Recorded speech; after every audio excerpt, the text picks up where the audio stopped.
Hello, Philosophical Classroom or Bookless Classroom, wherever you are joining us from, maybe the early birds, we don't care as long as you're here with us. So, hopefully you have been encouraged by your 4 days off in one way or another. Hopefully you spent some time with family and that helped encourage you. And hopefully you spend some time alone if they're not encouraging. There are a lot of things that are encouraging, I think. And I also don't want to dwell so much on, you know, this philosophical climate of some of the things we talk about, of this nation, of the world, and the leaders and non-believers. Who are they? And you know what? Honestly, it just sort of, it didn't just come to me. It came to me before, and then I was like, what am I going to do today? And I had to get my coffee ready. And we really don't need to say that every individual falls into this class who are of this whatever. But we really are looking at a belief system. Those are the things that you stand up for, right? Your belief system. That really is what we are looking for here. Who turned on the poor? I don't mean who turned them on. That's not what I mean. And I noticed that later. I was like, no. Who turned their backs on the poor? Who turned on them? Who turned on our young? Who turned on them? Who turned on our elderly? Now that's a long history here in the United States of thinking. So that idea might not have as narrow an answer as who turned on the poor, or who turned on our young. And again, I don't mean it, well, you know what I mean. Who turned their backs on our young, on our children? Who did that?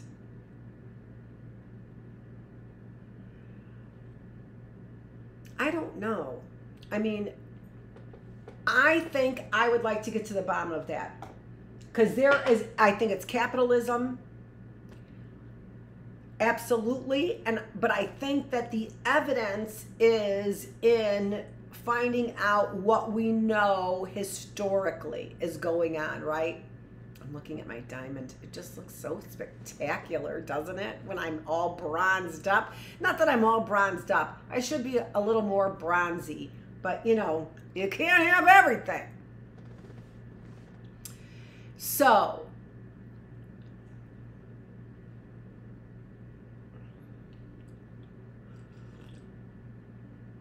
I was just thinking about the beautiful brown skin of my neighbors. And just, you know, that's why I say you can't have everything. Who turned their backs on the poor? So when I first had this idea, came up with the title, like, all right, that's it. I've got it. And that really is what I'm looking for. I really am looking for who turned their backs on the people who are vulnerable. And you could have a whole list of vulnerable people. But the interesting thing is that it's like these people like this vulnerable group to be very large. And who would want a vulnerable group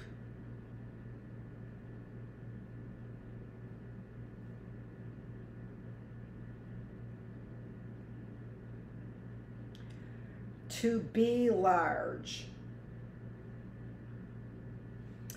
Well, somebody who needed a big population. So, people who are producers,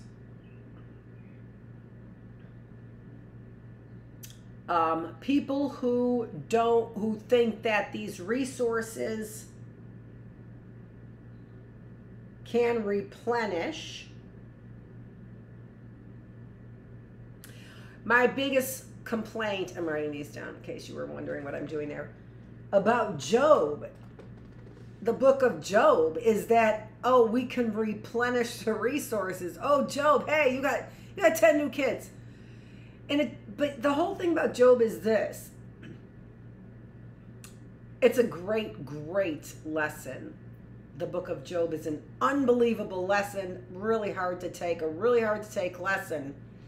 But in the end, he has the same number of children. So his wealth is, tripled or whatever it is, and his things are tripled.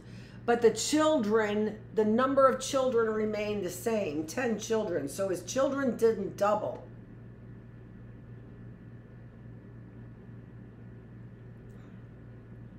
Well, what that says to me is his children were returned to him. You just can't simply replace your children. I'm not saying that you can't be fooled.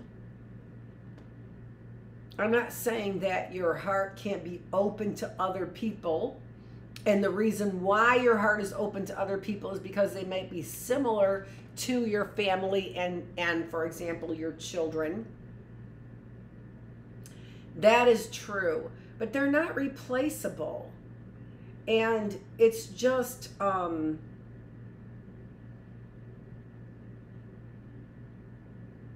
are you going to do? Spend a lifetime trying to figure out how to replace?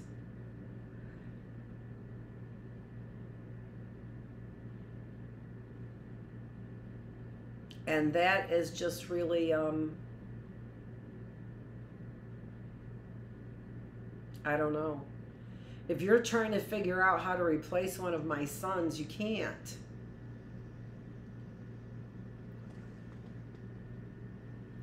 So, and you haven't been able to.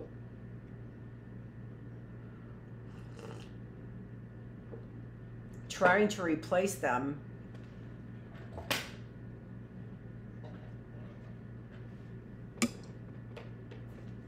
even if you could fool me, is about a different motive. And that's why you can't do it. Because it's about a different motive. Okay, so we are here on day 222. I did not change the chalkboard in early birds, but we did admire the beautiful flowers that I have there, that I did pick up from Walmart for a pretty reasonable price. So I'm back to spending money on flowers. I just can't help myself. I love them. I'm going to turn it around. Actually, turn the flowers around. There we go. That's how they need to be.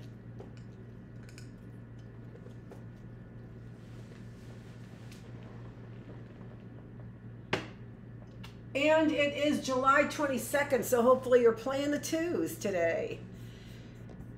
2/22, July 22nd. That is our...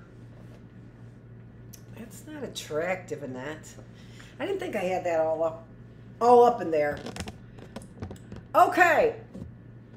Well, it makes up for how attractive the front side is.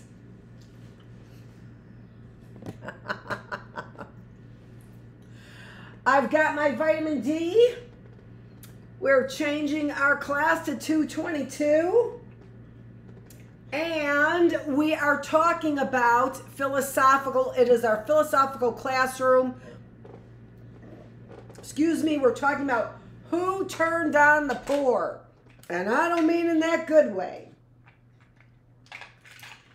So, not at all. So I was thinking about that. Who could we, without, individualizing them, could we figure that out? Could we narrow it down? Well, again, it has to be capitalists. So it's a capitalist who turned on the poor. But it's more than that. I would have to say this person who is leading, I don't know who, leading this cause from way back, turned on the poor. 。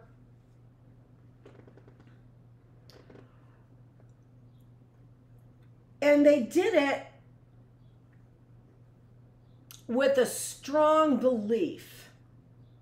We have to remember that because something this powerful, this not relentless, this relentless is driven by a belief, a very strong belief. And this belief is ingrained in these individuals. So I don't know, maybe you watch this show because it is ingrained in you, and what that does is it really riles you up. Maybe that's what you're doing here, trying to get all riled up. I mean, the commercial the other day, the one thing you can't do is not be an American. No, you can be. Yes, you can. That can happen. You cannot be an American. I mean, it doesn't have to be, again, with your trucks and your nationalism. Where is that coming from? And I have to say it comes from a scientific mind that has a lack of faith. But that's not enough. Because this, again, is relentless. So it, again, and this fascist belief, it's relentless. So what is that driven by? It trumps people's belief in God. Their fascist belief in the Bible saying equality will make them turn on Scripture.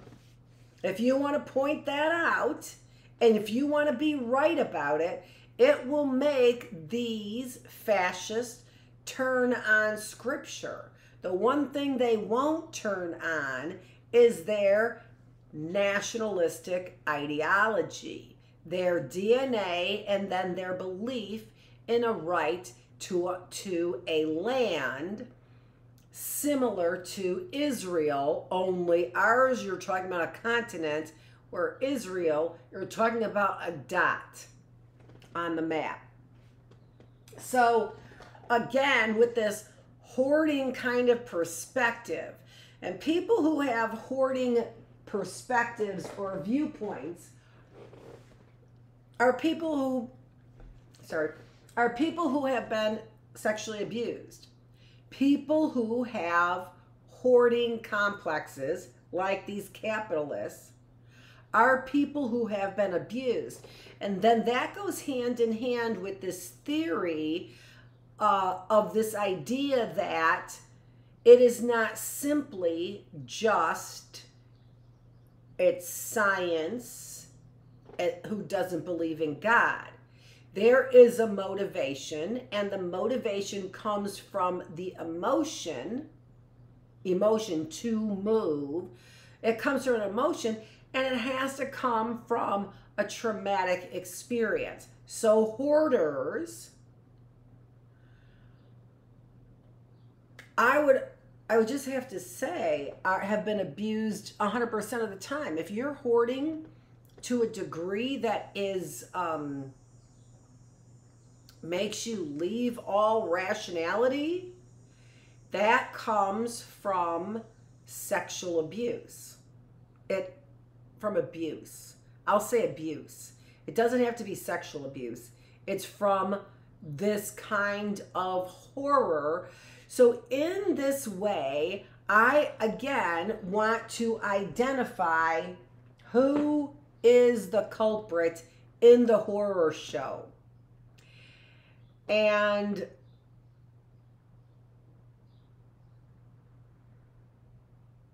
I think we have to remember that the horror show is a perversion of reality, right? So somebody may have the purpose of putting the show on. Just as in the Bible, somebody may have the purpose of recording it, and somebody else may have the purpose of perverting it. So we might have the purpose of the internet, and then everybody turned it into a pile of shit, right? But the purpose, original purpose of it makes complete sense. I want to connect with people I can't connect with on a regular basis. There isn't anything that makes more sense than that. But the people I love, right? I want to connect with them on a regular basis. So, I don't know.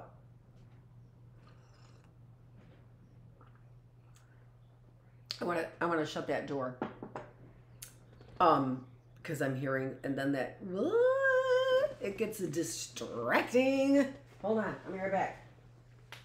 So, while we're going through this horror paper, which again, I do realize where I was coming from.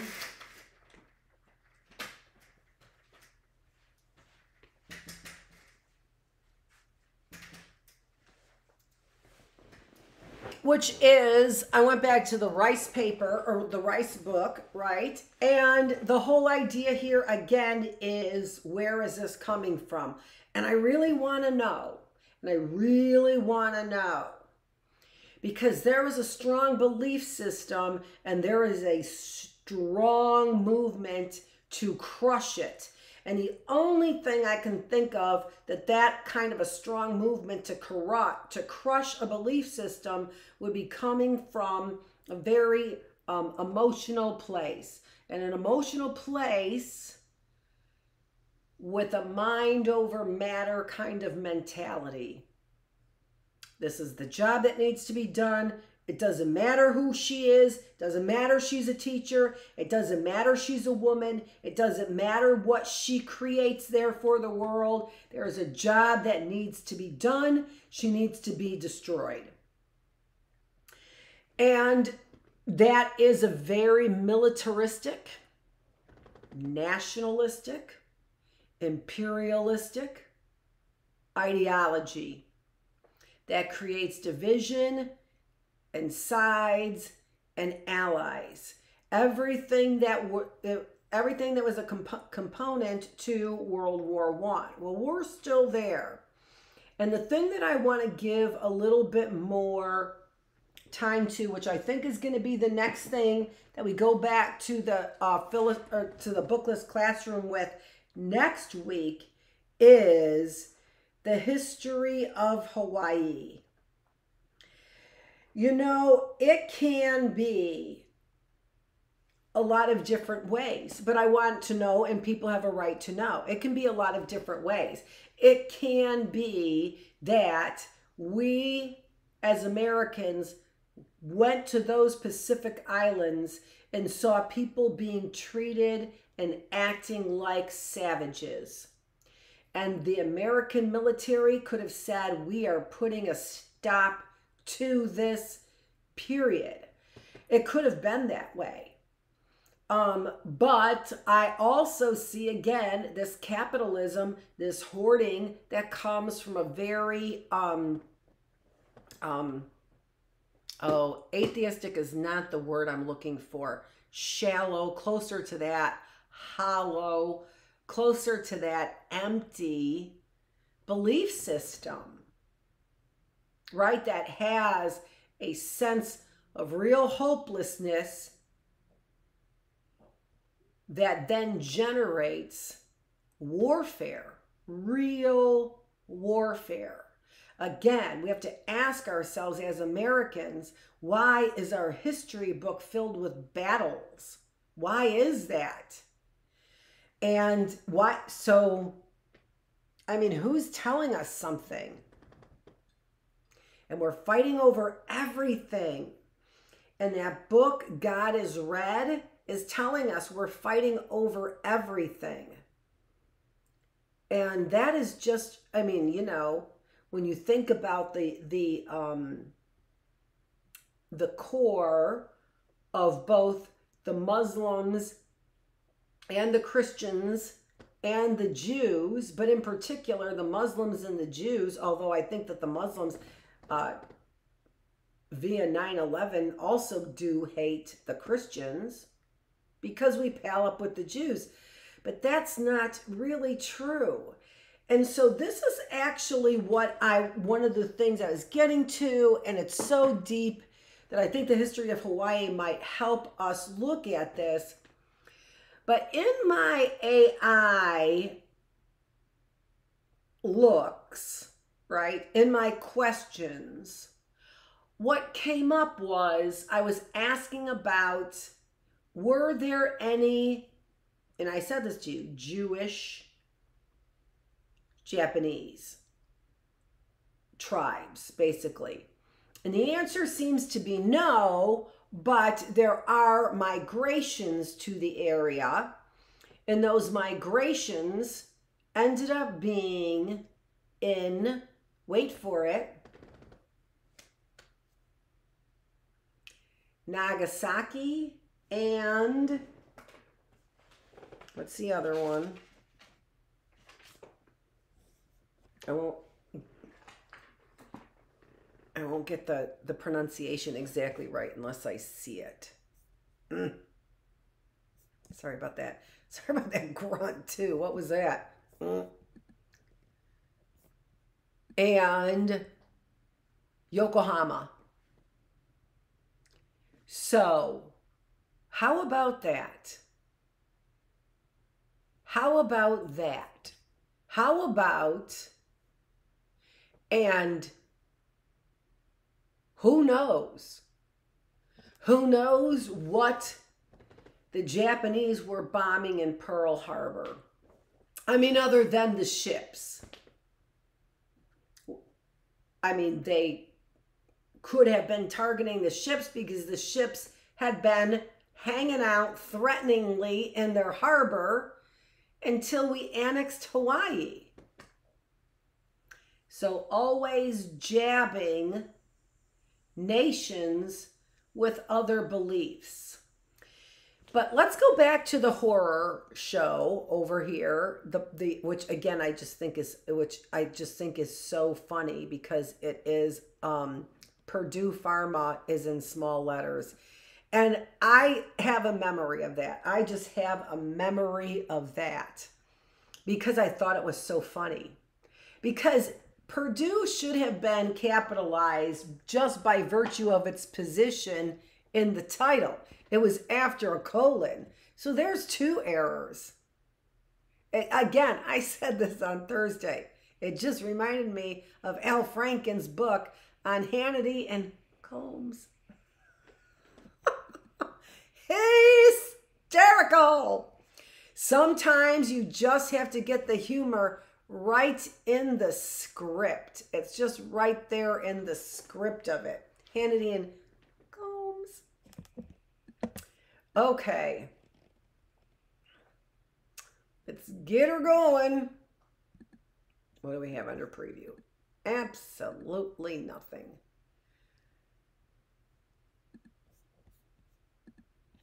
All right. So we're going to look over, finally, all of my, let's do it that large, highlights on our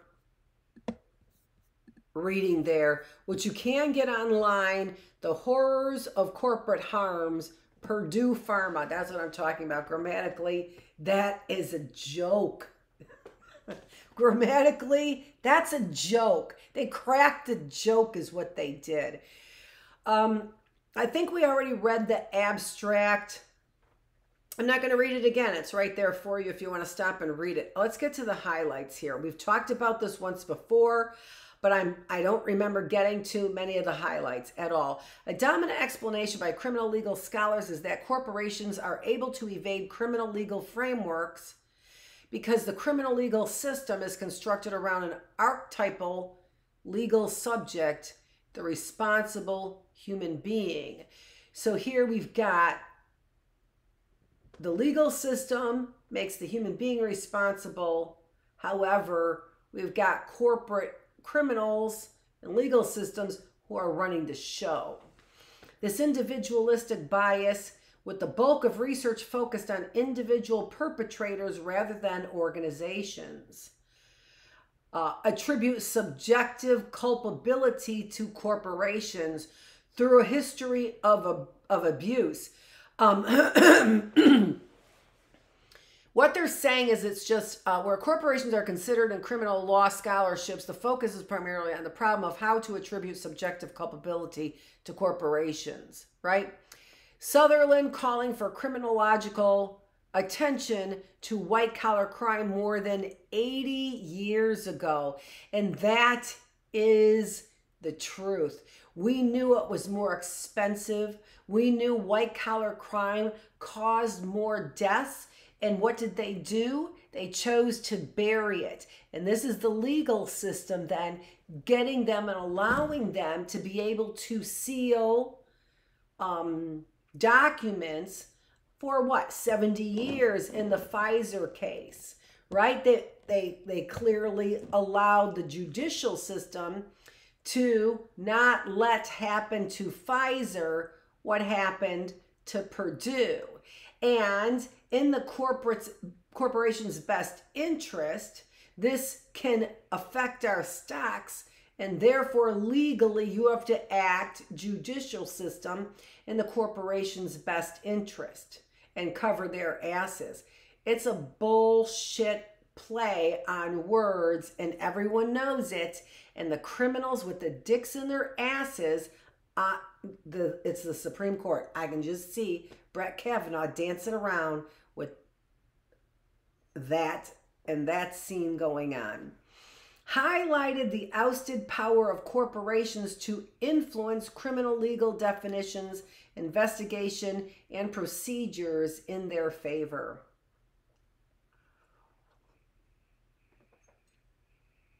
These criminologists who do focus on corporate wrongdoings have highlighted the outsized power of corporations to influence criminal legal definitions, investigations, and procedures in their favor. The opioid crisis in the United States has been characterized as one of the most devastating public health crises in recent history. And then here we have inadequate. The framework that we've got going on here is what they're saying is inadequate to be able to get to this. And it's really not. If a person can write a paper here completely outside of their preview, these are scientists, and be able to hone in on the problem, then so could anybody else in the legal system, in the scientific community, wherever. They can all do it. Inadequate suggests they need more money. They are corrupt, and everyone left needs to be ousted. The only ones left support the ongoing corruption. Left holding the money bag, I suppose, and I say I suppose because I think I'm turning things around, and you'll notice I'm not screaming to control my money. I have to see what's going on over here. All right. Under currently existing categories of criminal law, corporate harms are schema incongruent, and this fact in itself is horrific. Under currently existing categories of criminal law, corporate harms are schema incongruent. Now, I have a video on congruency and biases. So if you don't understand that, what it means is that when something comes into our minds that doesn't make any sense, we have to make sense out of it. It's a natural inclination to try and make sense out of things that don't make sense. It's kind of like, you can call it like the cloud phenomenon. When you see a cloud, it's like, oh, that looks like. You make sense of it. Not that that makes sense that cloud looks like a clown. That doesn't make sense. But that's what I'm saying. Things that are not congruent with your schema, like human beings just don't act that way, right? For example, that might be part of your, that is part of your schema. You say humans act this way, they don't act this way, right? It's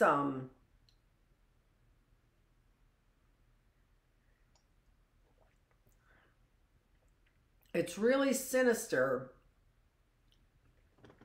because what it's getting you to do is normalize or not speak out against things that are incongruent. You're like, oh, well, I guess that's just corporate law. Or I guess that's just the way things are now. Or I guess they have some reason for doing it that way. Or I don't get those things. But we've normalized it, right? We show that harms caused by Purdue are analogous to harms portrayed in the horror genre that arouse the horror response, which has the advantage of making the harms by Purdue more tangible, visceral, and comprehensible. This is a good thing. There are some things I question about this, about whether or not the legal system is going to take this and use this as a, people get over the shit. But we see that it is still tangible, it is still visceral, and this is comprehensible. It's not like, oh, this is beyond me, it's such a mess. No, it's comprehensible what they are doing, which is creating a horror show. And so what do we need to do? Define who they is very specifically, because they are elusive. They don't put their names on things. They don't have documents. They have people handle things, right? They are elusive. So we do need to put a name on a face together with other evidence. Who are these people creating this horror show? And remember, just to go and turn around and point to the Jews because they might be behind the film industry. My guess is the film industry may have been started to demonstrate what is really going on. And then people twist and turn, whatever. I mean, because really, it was pretty hard to take. It was pretty hard for me to take that early film that made it seem like it was all okay for everybody to be running around naked and having sex with anybody or anything. And that's the way the film industry started. So maybe somebody was just getting this stuff on tape. And other people were really worried that it was on tape. The routine to emphasize the word routine to emphasize the way that many corporate harms are inflicted through everyday banal, like banal, that's what it is, like canal, I think. Banal practices and products, thereby leaving us with no one to trust and no place to turn. Psychologically, we call that learned helplessness. But learned helplessness in a scene that is a horror show. And there's my comment there. And normalizing the horror condition through routine exposure leading to indifference. And that's the problem that I have, is that the outcome becomes learned helplessness, indifference. You're doing, and then they can look at you and say, see, no harm done. All I got to do is feed the savage beast and we're all okay. Create a horror show. Have the victim end up being apathetic about the whole thing, indifferent about the whole thing, and you say, no harm done. All we got to do is feed the animal, feed the beast. See, they didn't want to do anything anyway. Creating their own self-fulfilling prophecy through fear, right? That's a horror. Too afraid to move. And if I do move, it's not going to make any difference anyway. Despite works such as Braithwaite's painstaking analysis of pharma crimes and recommendations for reform in corporate crime in the pharmaceutical industry 40 years ago, pharma crimes have exponentially increased. As a starting point, the horror framework may shock us out of our social and legal apathy, our continuing acceptance of corporate harms, rendering everyday activities insidious. The laws, routines, and processes that enable massive corporate harms remain prevalent today, and in the absence of effective legal reform, we will remain stuck in a horror story. And that's why I believe that I have not been reconnected with my family, because I am committed to stay in this horror story and show you every day what a horror you have created until you are ready to stop this horror show and admit what you've done. Theoretical framework. And, you know, I don't know what to tell you. If admitting what you did was harming a member of my family, you know, woe to you. Because I just won't shut up until justice is done. So your best bet is to speak up and beg for mercy. And still, you better pass me a note. In the 1990s, criminologists developed the idea of social harms or analogous social injuries to explore the many harms that are not captured by law, conceptualizes violence and harm based on an archetype assault between strangers. There is proximity in time, place, and consequence. So, this is just basically highlighting, I mean, you could see how much I highlighted, so I'm just trying to pull certain things out. But these are the factors, right? These are the factors. So it takes into account proximity in time, place, and consequence. Proximity is distance. So how much distance is there between one horror show and the next? Where is the place in this horror show where you're going to begin making associations? How are those associations? So, is this apartment a horror show for me? And then when my son comes here to visit, am I going to make the association in time and place, Mondays evenings being a shit show? You know what I'm saying? And the consequence is, right? So time, place, consequence.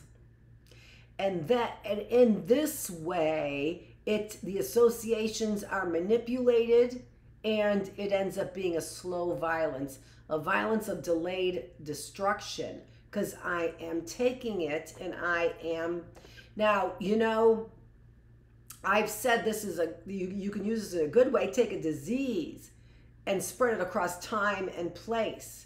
And the consequences are less. But these MFers took it to the other degree, right? And created the horror show, manipulating time and place. Rather than destroying disease, creating disease. This has been developed to frame gender, race, and class-based violence and harms. Hermeneutical injustice, which occurs when subjects are incapable of understanding and communicating some important aspect of their social experience due to a gap in collective interpretive resources. Now here, the thing here is that's not often, that's only a problem when you stretch things out, put drugs in between the events, and then say, well, what's the recall really worth? Right? That's hermeneutical injustice, if I'm saying that right. So, but I have been able to consistently been capable of understanding and communicating important aspects unless you have me under drugs. And that's what Anthony Mackie did. No, Adam Mackie, and I don't know who that doctor, what that doctor's last name was, Anthony, running around here. We're on a first name basis. No, motherfucker, give me your fucking last name so I can make a report, not just Anthony. Another injustice. A lack of understanding is really evidenced by the executive and judicial branches at least. All right, whatever. Nayer's reading of the leaking of chemical gas by Union Carbide and Fopel as gothic horror story is both gorgeous and insightful. Okay, so there's a book over there, right? I think it's called, so I'm highlighting The Horror of Police. The horror genre itself is big business, a product of corporations. And as I've said, I've said Universal Studios, I've said Paramount Pictures are in this, right? They're like, oh, don't shut her up, cha-ching. That's what I basically heard yesterday. The event had certain rare qualities. If we see a person eating another person, even a horror film fan would be horrified. Moral disgust, focusing on moral disgust as an other condemning moral emotion. So this creates the us and them.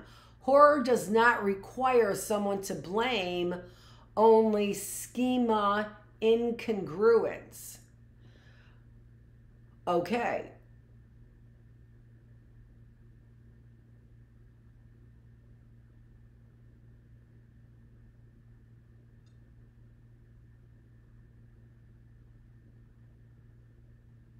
Disgust is aroused in response to the violation of known moral and social rules, and Taylor and Ushida argue that this violation is easily recognized. They argue that unlike moral disgust, horror does not require someone to blame, only schema incongruence. This aspect of horror is significant because frequently corporate harms are framed as disasters, accidents, or tragedies with no responsible agent. And that makes it, how could this have happened? I just talked to him yesterday. I don't understand. Schema incongruent. Our argument is applicable to a broad range of corporate harms, including thalidomide, tobacco, lead paint, asbestos, and ecocide. Without urgent intervention, 1.2 million people in the United States and Canada will die from opioid overdoses by the end of the decade, in addition to the more than 600,000 who have died since 1999, according to a February report from the Stanford Lancet Commission on the North American Opioid Crisis. I keep quoting 400,000 when it is 600,000, clearly. This figure of imagination, we argue, can be remedied by drawing on the language, frameworks, and tropes of horror, a genre that uniquely explores suffering at its limit points and which can be thereby drawn from to provoke new frameworks that more adequately capture the nature of corporate harms. Now, it's a genre that uniquely explores suffering at its limit points. All right, so that's what horror does. But, and of course they're drawing the analogy to corporations, but you have to understand the real horror in there is that this is purposeful. You cannot explore suffering to it at its limit points without creating those scenarios. Because at my limit point, if I can accept it, give me another scenario. If I can accept it, they give you another scenario. If I can accept it, what's the breaking point? It's no different than in World War II when they were breaking what breaks their spirit? What breaks their spirit? What breaks their spirit? We need to know what breaks their spirit so we don't break people's spirit. We need to know what the limit is. What's the limit? And this is this ideology that says, or that is premised on turning your back on humanity in favor of what? Well, in favor of your own beliefs, which are fascist beliefs, because those are the people that would turn their back on the poor, on our children, and on other people who are vulnerable. But how can they do it in broad daylight and continue to do it in broad daylight? And the only way to find out that is to find out who they are. We know you can continue to do it in broad daylight because you have money. We know that. But you have the justice system. You have the executive branch. Who are you that has all that by the balls? Is it Russia?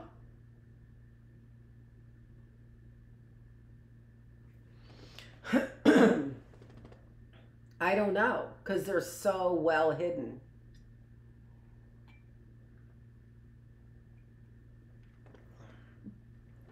Vitamin C, early birds, don't forget.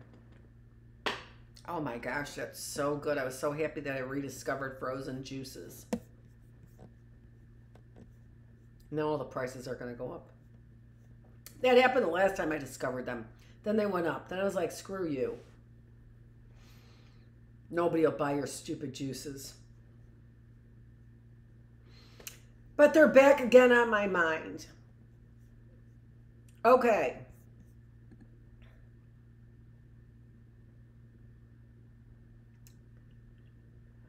Likewise, there is substantial literature on cultural criminology, which examines the convergence of cultural and criminal processes and social life, considering how crime and crime control are constructed, enforced, and resisted. Back up there, too, with the explorers suffering at its limit points, and records it. So, we can have people who are making money in the film industry, putting good things out there, trying to put good stuff out there. Who's putting the tropes of horror out there? Who are the people who are filming regular people without their knowledge and creating pressures and calling it science? Who are those motherfuckers? We are going to find out. And it could go either way. What was going on Marshall Island again? I mean, you know, we can have Americans coming in there looking like heroes because they are. Or we can have Americans coming in there looking like heroes because they are Hollywood stars, Universal Studios, trying to get famous, trying to make money. The failure of the legal imagination is epitomized in our limits in even imagining the possibility of applying criminal law to corporations. And then there's the fall of the House of Usher, and then they use that as one of the examples, analogies. I'm not familiar with it, all right, with the series. And I read it, and the analogy wasn't close enough for me to be able to get, and so I wasn't interested in all of that, seeing all of that crime in a series like that. Part of the horror of corporate harms is that these excessive harms are rendered acceptable by criminal and corporate law. And by watching series like that and enjoying those kinds of things, you begin to enjoy that kind of corporate harm and scenario and become too familiar with it for me. Types of harm. What their laws are doing is working to silence individuals with the penalty of labeling them mentally ill. Their measure for improvement is how often you stay silent when you discover a horror. And by the way, that is sometimes a person's reaction. It's my reaction. I think it was my husband's reaction. When you see something horrific, you freeze. And then you kind of mull it over like, I'm not quite sure. Right? And imagine you saw something horrific. And then you stood there frozen and you didn't do something about it.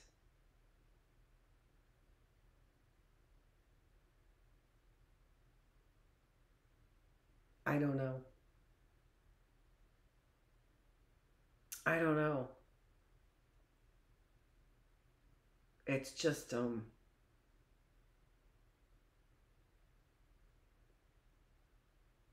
because I see as if it's like two scenes sometimes. That didn't get the reality of it. This does. And I'm thinking in particular, my niece fell into the fire.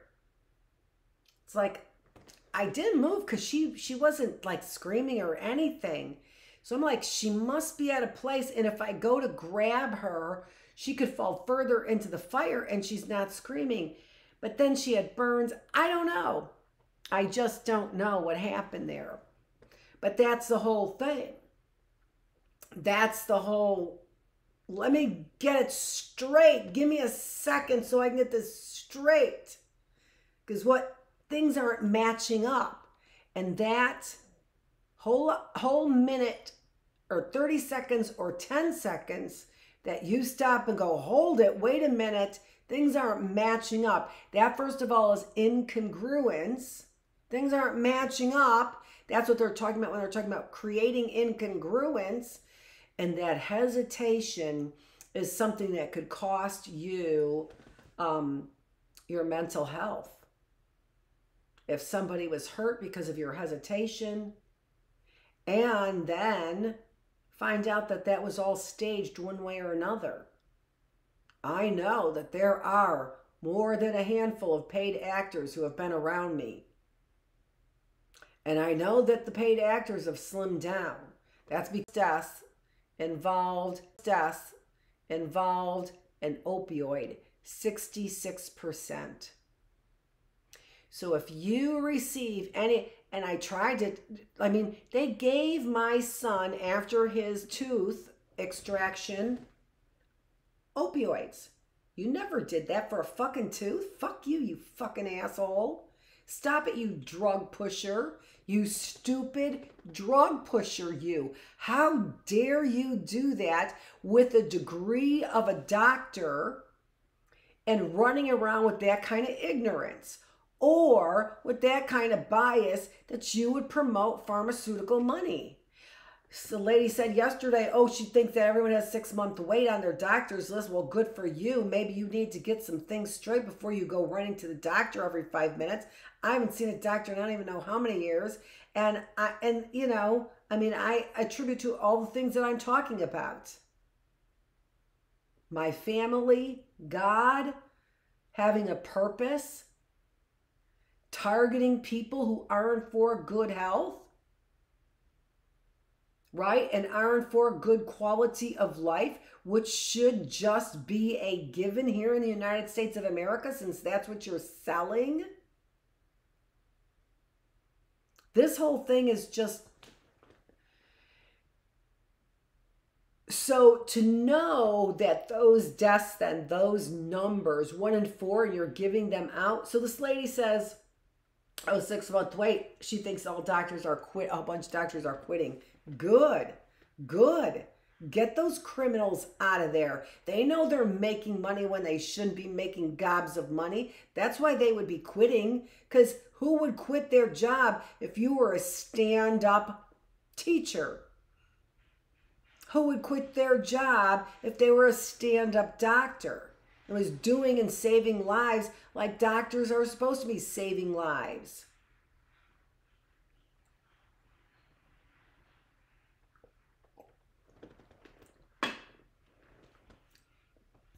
All right.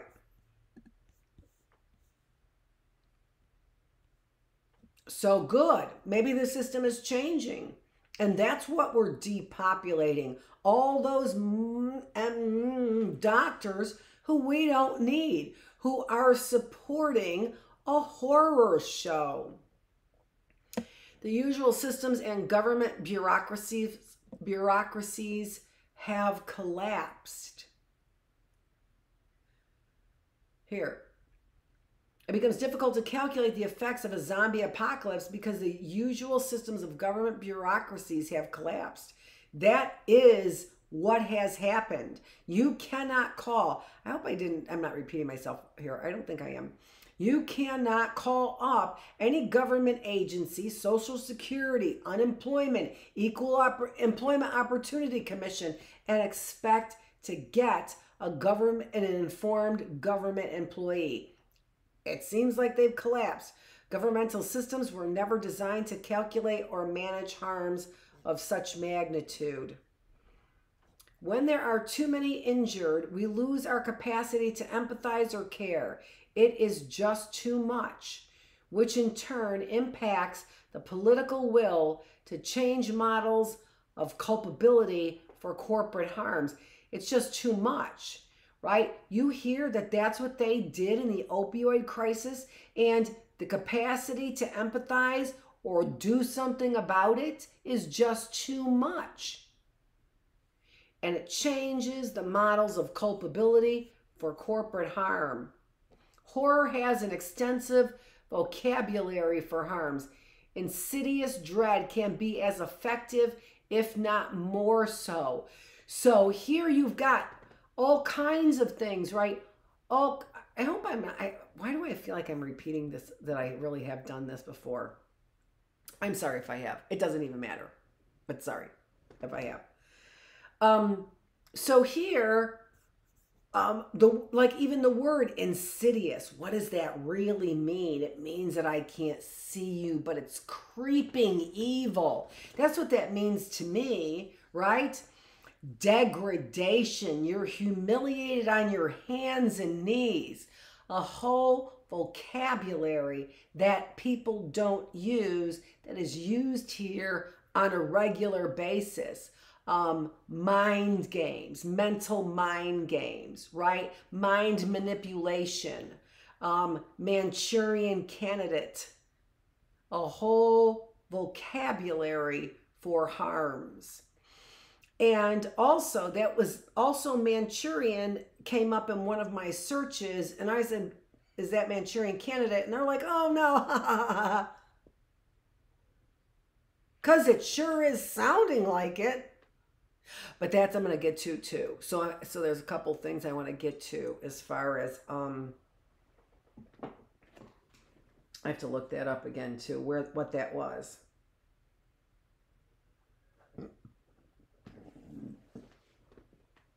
Okay, let's keep her moving and get this done. Then I'll know it's done. This is because the weeping angels threaten to destroy personhood. They rob a person of who they are by taking them away from everything and everyone that they care about. And that's what they've done to me. The weeping angels live off the energy of the unlived hopes and dreams of their victims. And so this is in Doctor Who.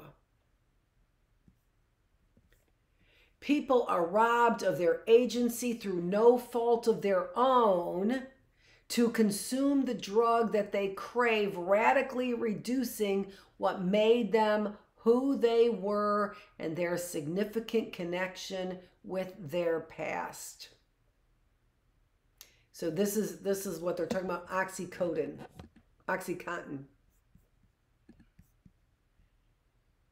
And what it does.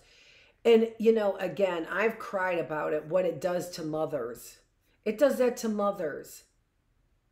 so that they have no association or significant connection with their past. I mean, you know, I can't be the one, I can only be the one to report it. I can't be the one to dole out the punishment because I just can't. I'd give everybody another chance. I would make sure 1,000%. And other people have gone through that and done that and are better equipped to do that. As I've said before, some people are very equipped to do that and would take a great pride in their bravery and astuteness and commitment to taking care of criminals. Popular sentiment without, I've said this before, without humiliation, or I don't know, maybe you don't destroy them, maybe you humiliate them. And that's the answer. This mirrors popular sentiment, which focuses on the Sackler family and the way that they have not only escaped criminal charges, but have successfully squirreled away their ill-gotten gains. Using the word routine to emphasize the way that many corporate harms are inflicted as part of banal everyday activities. There is horror also in have exercised choice as to which product we use or purchase, which later transpires to cause untold harm. So there is horror also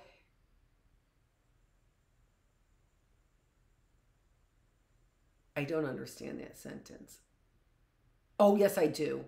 Because from the beginning. For example, we have seen the horror of harms caused by everyday products, such as asbestos, lead paint, and tobacco. There is such horror in using something that is completely normal, prosaic, banal, and routine. There is horror also in have exercised choice as to which product we use, which later transpires to cause untold harm. There is horror in the fact that I use that deodorant and now it's caused harm that they have just recently recalled. But realistically, we must use products produced by corporations to function in our daily lives, to eat the food that's covered in poison seed that has caused my own IBS that has no return now that I have holes in my guts. How about that? Horror. And we rely on authority to protect us against untold harms. The failure of authority. A common trope in the horror genre is the failure of authority. The excessive and horrific harms caused by Purdue could have been accomplished only through the broader failure of authority. Failure of our justice system. Failure of our defense system. Failure of our prosecution, failure of our police officers, failure of our attorneys. All right, we've got it. Purdue is both contaminated and contaminating, corrupting individuals and systems, including government and research, as well as medical, pharmaceutical, regulatory, and legal systems. Oh, and by the way, so is Pfizer now doing that, and Monsanto's has been doing it under different names, Bayer now, for years. In its production and distribution of OxyContin, Purdue relied upon this trust in research, regulators, and the medical profession, and then abused it. A trope in horror genre is where victims are not believed and may even be blamed and arrested. Purdue created the concept of pseudo-addiction and recommended an increase in dosage in response. We need to sit there and think about that for a minute. Purdue created the concept of pseudo-addiction. They're not really addicted. Those are pseudo symptoms. What? I need and want the drug. I have an instability in my mind and my body without the drug. That's a pseudo addiction. And your answer is to increase the dosage.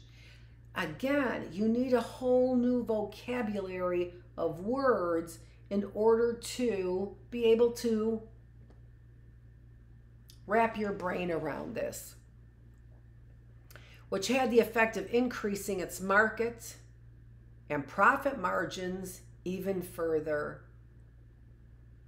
This undermining of reality. This undermining of reality. It's just not forgivable. And then you say that I have the mental instability. You undermine reality by suggesting that your addictive drug gives people a pseudo addiction, and you recommend increases in dosage. It's mind-boggling. It is utterly mind-boggling. Where victims are gaslit and blamed for their own demise, this systemic manipulation of medical research could be successful and accomplished only through the failure of regulators. Oh, I'm sorry, Republicans. Were you screaming in the 90s, deregulation, deregulation? That's what you were saying, deregulation. Regulators and governmental agencies are frequently agents of horror. All right, let me see where we're at here and how much we have to go. Oh, not much more.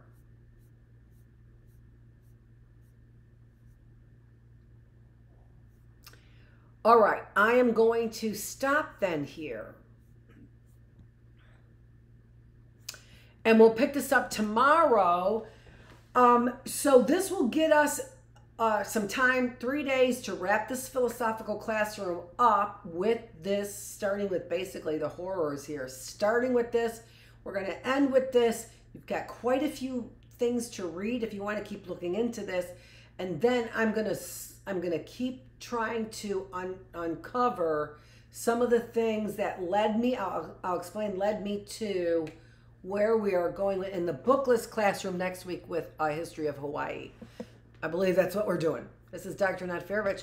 Thanks for joining me here in our classroom. It is day 222. We're back with our 3 days on. Thanks for joining me.